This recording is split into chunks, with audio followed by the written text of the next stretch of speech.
Hello folks, it's a cold day outside with some snow on the ground and we are making a trash panda. That's right, I bought myself a trash can lid and I bought myself a Reinhart Panda that's made for a trash can lid so I can make a trash panda to shoot at. He's meant to lip right over the top of the trash can lid.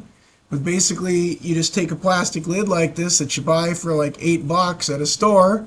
You punch a couple holes in it like I'm doing right now. You flip over this little foam raccoon that Reinhart Targets makes. It's a fantastic little devil. And you just screw it or bolt it right onto this trash panda. I'm using great big exterior Spax legs. They're probably about 6 inches long.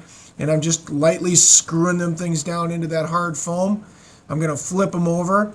And I'm going to have this cute little trash panda to shoot at for 4-H. I'm going to love it. So when we do our 3D shoot with 4-H this year, we're going to have this little difficult little trash panda.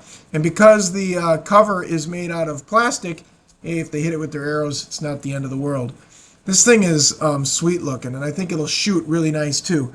I know it looks small, but believe it or not, it easily stops a 60-pound bow. Let one of my archers here, which is my daughter, take a whack at it. In slow-mo, you can see it just takes it. That's 20 yards, 60 pounds with an EVA Gen 3 bow on an Easton 4mm axis arrow. It took it like a rock. That is freaking awesome. I hope you enjoyed, folks. There'll be some more great videos here coming out around the Christmas time.